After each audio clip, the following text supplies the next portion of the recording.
पटना, सोनपुर, गया, दरभंगा, मुजफ्फरपुर, भागलपुर, बिहार के 11 शहरों में टाउनशिप डेवलप होने जा रहा है। ये खबर से आप रूबरू होंगे। पहली कैबिनेट की जो बैठक हुई उसमें 11 जगहों को बिहार का चिन्हित किया गया जहां पर सैटेलाइट टाउनशिप डेवलप किया जाएगा। मतलब उन जगहों पर लॉजिस्टिक पार्क होगा, वहां पर स्पेशल इकोनॉमिक जोन बन सकता है, वहां पर फिटनेस सिटी बन सकता है।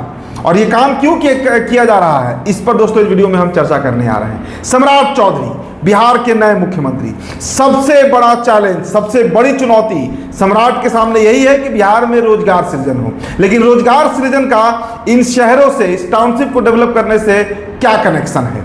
नीतीश कुमार हमेशा कहा करते थे कि पटना में, बिहार में कोई कोस्टल इलाका नहीं है, हमारे अगल बगल कोई समुद्र नहीं है, तो हम कैसे यहाँ पर फैक्ट्रीज लाएं, हम कैसे यहाँ पर निवेश को आकर्षित करें, हम कैसे यहाँ पर इन्वेस्टमेंट कराएं।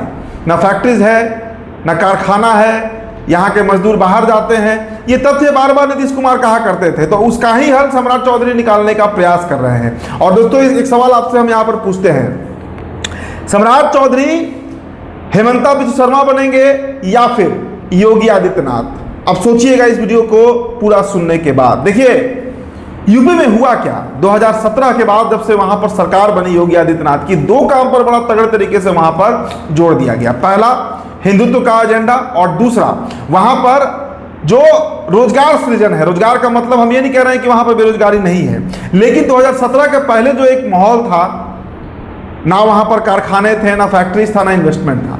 लेकिन आज वहां पर ब्रह्मोस भी बन रहा है, आज उत्तर प्रदेश में मिसाइल भी बन रहा है। कई हजारों हजार करोड़ का, लाखों करोड़ का इन्वेस्टमेंट योगी आदित्यनाथ ने उत्तर प्रदेश में करवाया। अब जय योगी की आप जरा माफ कीजिएगा, सम्राट की ये तस्वीरें देखिए आप।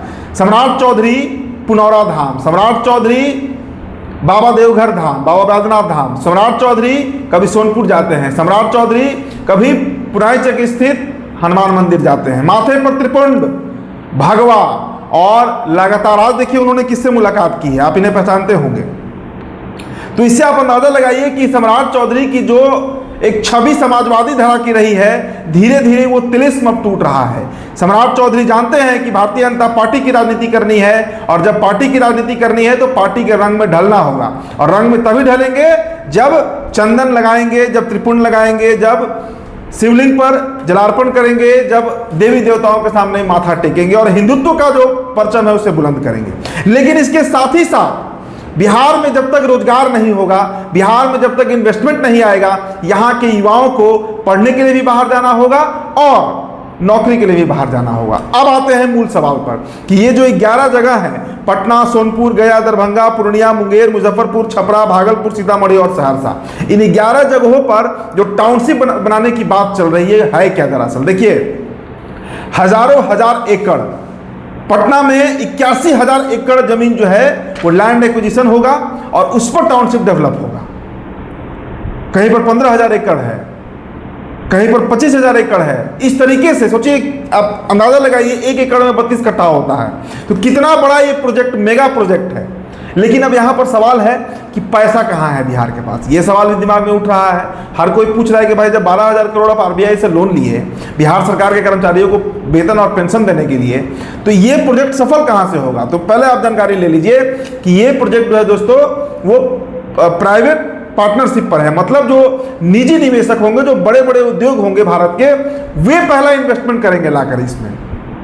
बिहार सरकार बहुत थोड़ा सा इसमें पैसा लगाएगी, बड़े इन्वेस्टर जो बाहर से आएंगे वो इसमें पैसा झोंकेंगे और तब ये टाउनशिप का काम शुरू होगा। तो ये पॉइंट तो आपको क्लियर हो गया। अब मेन मुद्दे पर आते हैं कि इन टाउनशिप के विकसित हो जाने से होगा क्या। दोस्तों हम भारत के कई शहरों का उदाहरण देखते हैं। आप वडोदरा देखिए गुजरात में, सूरत जाकर देख लीजिए, चंडीगढ़ जाकर देख लीजिए, सेक्टर बाई सेक्टर जो है वो शहर बसा हुआ है। बगल में झारखंड है, आप जमशेदपुर जाकर देख लीजिए, इंडस्ट्रियल एरिया है। आप बेंगलोर जाकर देखिए, पुणे जाकर देखिए, कोयम्बटूर जाकर देखिए, विशाखापट्टनम जाकर देखिए। सैकड़ों उदाहरण भारत में ऐसे हैं जहां पर शहर के चलते वहां पर कल कारखाने जो है वो लग पाए। क्योंकि कोई भी फैक्ट्री लगता है या इन्वेस्टमेंट अगर होता है वहां पर, बड़ा बड़ा जो प्रोजेक्ट लगता है, तो उसके लिए पहले जो बेसिक इंफ्रास्ट्रक्चर है, जो मूलभूत संरचना होती है, वो दिखाना पड़ता है और देना पड़ता है सरकार को। नीतीश कुमार इसमें शायद असफल रहे। नीतीश ने रोड तो बनवा दिया, नीतीश ने बिजली तो कर दिया, लेकिन वो बेसिक इंफ्रास्ट्रक्चर जिसकी बात होती है वो आज तक नहीं आ पाया बिहार में।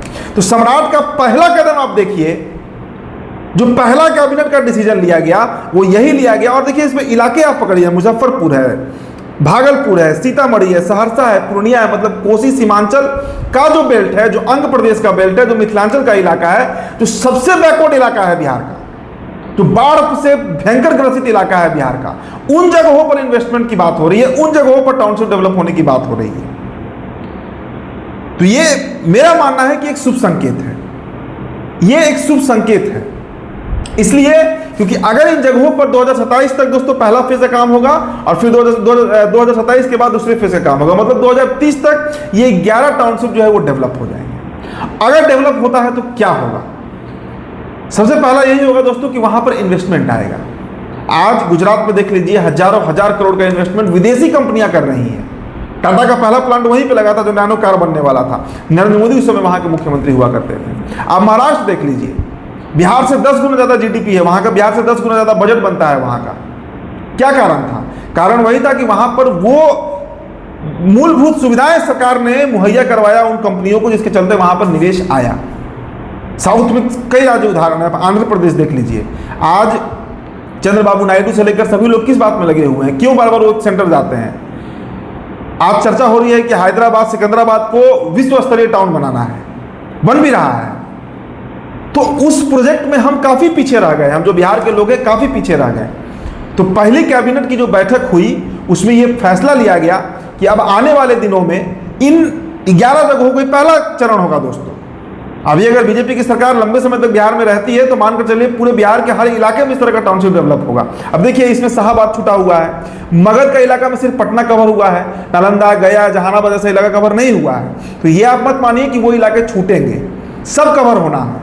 लेकिन ये 11 जोन वो इलाके हैं जो बिहार का सबसे पिछड़ा इलाका माना जाता है, एक राजधानी पटना को छोड़ दे तो। और एक बात आप ऐसे भी सोचिए कि अगर आपसे ये सवाल भी पूछा जाए कि बिहार में शहर के नाम पे है क्या, तो मात्र एक जगह है पटना, वो भी एक पूरी तरह अनप्लान्ड। मतलब पटना में आप किसी इलाके में, रिहायशी इलाके में चले जाइए, अभी देखिए नया नया जो टाउनशिप सब बस रहा है, छोटा छोटा गोला रोड हुआ, दानापुर हुआ, शिवालय तक, बिहटा तक, कोई अर्बन अथॉरिटी है वहां पर डेवलपमेंट का? कोई अथॉरिटी आपको नहीं मिलेगा, ना टाउन प्लानिंग है, ना पार्क है वहां पर। जिसे जहां जमीन मिला उसने जमीन खरीदा, घर बनाया, घर भी जिसे 4 मंजिला बन 4 मंजिला बन बना लिया, 2 मंजिला बन जिसे जितना मन उतना बनाया। एक ही बिल्डिंग में बैंक का ऑफिस भी चल रहा है, उसमें लोग रह भी रहे हैं, कमर्शियल रेजिडेंशियल सब साथ में चल रहा है। तो पूरी तरह अनप्लान पटना जो है वो दिखता है हमें। उसी को प्लानिंग, उसी को डेवलप करने का और एक प्लान के तहत, जिस तरह मैंने क्या उदाहरण चंडीगढ़ का उदाहरण दिया आपको, उस स्ट्रक्चर में लाने की ये कवायद शुरू हो रही है।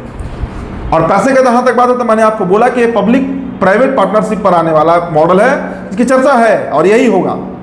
सरकार ने इसी पर मुहर लगाया है कि जो बड़े बिल्डर हैं देश के, जैसे गोदरेज हो गया, अडानी ग्रुप है जो अभी मुंबई का धारावी को भी कन्वर्ट कर रहा है, इस तरह के जो बड़े बड़े नाम है बिल्डर्स में या जो टाउनशिप डेवलप करते हैं, वो यहाँ पटना वाले बिल्डर नहीं जो 2-4 अपार्टमेंट खड़ा करके खुद को बिल्डर लगाते हैं। बड़े बिल्डर्स की मैं बात कर रहा हूँ जो हजारों करोड़ का इन्वेस्टमेंट कर सके। क्योंकि जब हजारों एकड़ जमीन ही लिया जा रहा है, अब समस्याएं भी आ रही है भाई। कई लोग हैं जो हमसे से बोल भी रहे हैं कि किसान जो है वो मर जाएगा, ना जमीन बेच पाएगा, ना जमीन खरीद पाएगा। समस्याएं हैं, लेकिन ये क्षणिक समस्या है। क्षणिक का मतलब इतना कितने दिनों का समस्या है? 2, 2.5 साल, 3 साल, इतने दिनों का ही समस्या है।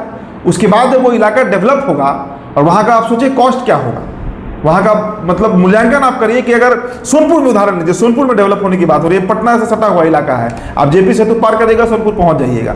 सोनपुर में अगर इस तरह का टाउनशिप डेवलप हो गया और वहाँ पर बड़े बड़े कंपनी जाकर इन्वेस्टमेंट करने लगे तो वो इलाका नोएडा बन जाएगा, वो इलाका गाजियाबाद बन सकता है, वो इलाका गुरुग्राम बन सकता है। और यही सम्राट चाहते हैं। इसीलिए मैंने आपसे पूछा कि क्या आपको लगता है किस मॉडल पर सम्राट आगे बढ़ रहे हैं? एक तरफ हिंदुत्व का छवि हर रोज दिख रहा है, जाले टोपी पहनने से इनकार कर रहे हैं, और दूसरी तरफ देखिए पहले कैबिनेट का उन्होंने डिसीजन लिया, उसमें सबसे मारक मुझे यही लगता है, सबसे मारक और सबसे उत्तम फैसला।